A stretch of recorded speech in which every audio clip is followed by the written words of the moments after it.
আজকে যারা সমাজকে সুন্দরভাবে সাজাতে চায় তারা নিজেরাই নিজেদের জীবনকে সুন্দরভাবে সাজাতে পারে নাই।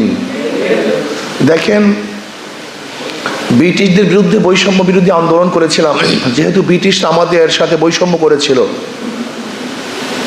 ব্রিটিশদের বিরুদ্ধে আন্দোলন করে আমরা ওদেরকে দেশ থেকে ভাগাতে বাধ্য করেছিলাম। ভেবেছিলাম এখন আর বৈষম্য থাকবে না, কিন্তু ভারতের জনগোষ্ঠী, সংখ্যাগরিষ্ঠ জনগোষ্ঠী যখন মুসলমানদের সাথে বৈষম্য করা শুরু করেছে, আমরা চিন্তা করলাম এই বৈষম্য দূর করার জন্য আমাদের আলাদা মুসলমানদের জন্য এক ভূখণ্ডের প্রয়োজন, দেশের প্রয়োজন। এই বৈষম্য দূর করার জন্যই 47-এ আমরা ভারত থেকে আলাদা হয়ে পাকিস্তান নামে এক দেশ গড়েছিলাম বৈষম্য দূর করার জন্য। কিন্তু আমরা কি দেখলাম, পশ্চিম পাকিস্তানের মানুষগুলি পূর্ব পাকিস্তানের মানুষের সাথে বৈষম্য করছে।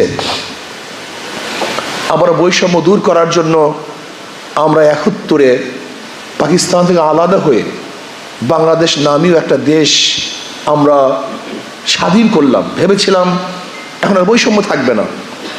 কিন্তু আমার প্রশ্ন, 71 থেকে আজকে 2024 পর্যন্ত যারা এই শাসক ছিল তারা বৈষম্য দূর করতে পারে না। এই বিধায়ী আবার 2024-এ বৈষম্য বিরোধী আন্দোলন শুরু হয়েছিল।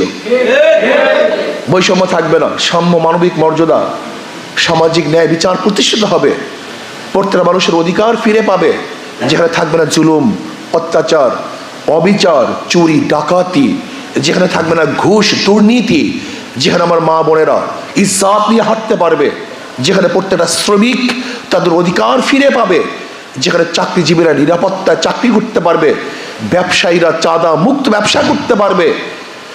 এরকম এক দেশ গড়ার জন্যই 2024-এ আমরা ঝাঁপিয়ে পড়েছিলাম। মানুষ জীবন দিয়েছিল। আপনারা দেখেছেন 2024 4 আগস্ট সেই শাহবাগে বক্তৃতা করেছিলাম যেন আগামীকাল 5 তারিখ জনগণের গণভবন জনগণ দখল করবে।